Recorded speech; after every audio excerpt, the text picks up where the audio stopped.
Our rules are simple, but the challenge is great. No shoulder pets, tames that can be carried, or typical boss dinos allowed. That means no Rexes, Therazinos, or any other dinos people normally use in these fights. Equipped with level 150 saddles across the board, our 19 contenders will be backed by the commanding presence of a loyal Uteranus providing that extra boost.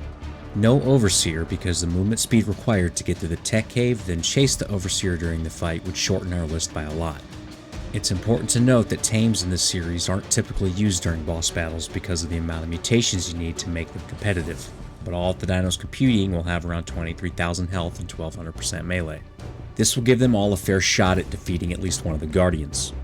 It won't always be feasible to reach these stats depending on the dinos we're using, but I'll let you know the amount of mutations and levels it took in order to get there.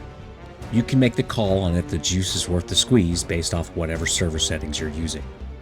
A passing score is earned if the dino emerges victorious in the boss battle, showcasing its prowess. A failing score doesn't imply that the dino lacks the potential to triumph. It simply means that at this stage, it may not be the most practical choice. Now let's take a look at our competitor and get into the battles. Carnotaurus, raising hell all along the coastlines as long as I can remember. Many new players are terrified once they see this guy for the first time, and truthfully, after playing Ark for a long time, you're left with nothing but disappointment with this guy. This is not a practical dino to mutate at all. You're looking at 110 mutations and 60 plus levels, and that's with a solid base of 50 health and 50 melee. On unofficial servers this might be feasible, but let's see how he performs first. Diving into the Gamma Broodmother's arena, the Carno sprang into action and started dishing it out rather quickly. Something I noticed as early as this fight was the bosses and their minions would never attack my Carnos, and they would always focus on me. Even in the rare instance when the boss was pinned down, it would just still do everything it could to get to me. Before I knew it, the Carnos completely dunked on the Gamma Broodmother and put her sweet ass into the ground rather quickly.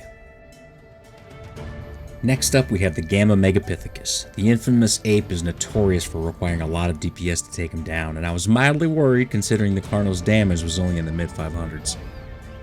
We quickly got to work, and just like before, I noticed that everything was targeting me and for the most part ignoring my Carnos. The Carnos were surprising me at just how quickly they were taking out the Gamma bosses, so I only looked away for a second and the Gamma Megapithecus was almost dead.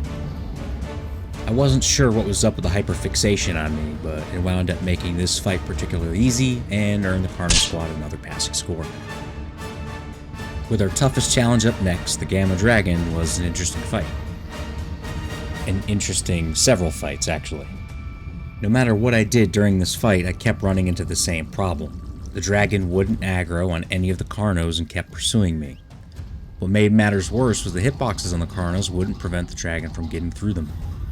I was stuck in a constant cycle of just running around in circles and dodging flames, but I was doing a horrible job at it. The dragon is just too fast, and I actually came pretty close to taking him out a couple of times. On my best attempt, my UD died as usual, and I had to run around on foot while the dragon only had a sliver of health left. Sadly, I lost, and the Carnos get the first fail. Hopping over to the Beta Broodmother, my hopes were high. I threw out a courage roar and sent the boys into battle and quickly found myself in a no-shit situation. Once again, everything was only focused on me. No matter how badly I wanted to take advantage of this weird aggro situation, the webs just didn't allow me to have the movement I needed. I'm honestly not sure what was causing this behavior, but it made the Broodmother fights difficult, the Megapithecus fights easier, and the dragon fights impossible. The DPS in this fight with the Beta Broodmother was noticeably slower, but the Carnos were doing a pretty good job at dishing out damage. At one point I had the Broodmother pinned down towards the end of the fight, but the Uranios in this fight just kept coming, and of course really liked spending time with me. I was starting to think she wanted me to take custody of her kids, but thankfully the squad put her down and earned another pass. Good old Beta Megapithecus. After the exciting blue portal pulls us into the arena, I pulled the boss down from his hidey hole so we could beat his ass. So far the Carnos have done a pretty good job with maneuverability, and their attack speed isn't all that bad. They just don't seem to take aggro from the bosses. Even when the whole swarm pushed, like you see here, the Megapithecus kept trying to run through them to get to me. Even his Yeti minions would bypass the Carno pack. The weird aggro stuff helped out in this fight, especially considering how often the Megapithecus would stop to roar or throw rocks. His health dropped quick, even for a beta boss, and I started to get a feeling that we might even have a shot at beating him on alpha difficulty. The Carnos took minimal damage in this fight, and after playing Avoid the Monkey for a while, we earned another pass. The red glow was finally upon us, and we had 2 guardians to test out. First up was the alpha broodmother. She was not happy to see us, which is completely unfair because we were excited to see her. This fight started off kind of wild, and I got myself into a pickle pretty early on.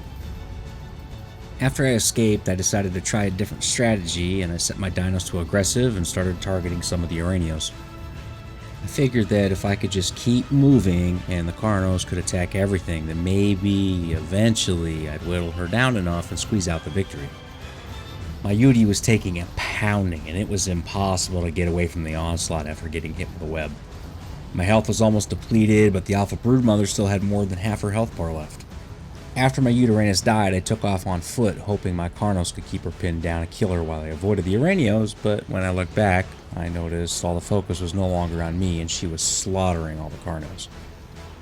I decided to approach her and see if we could talk this out, but her damn kids kept bothering me, so I started punching them in the face.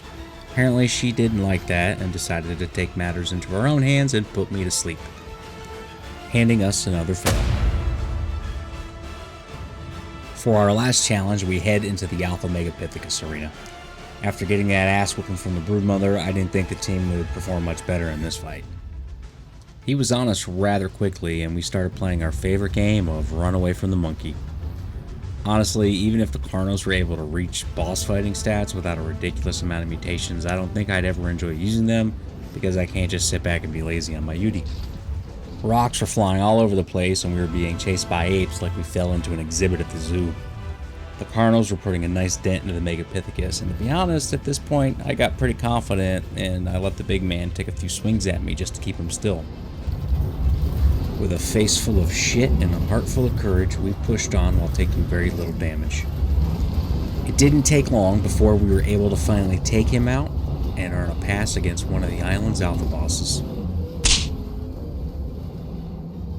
I greatly appreciate all the feedback from this series, and I was very happy to see that people enjoyed it.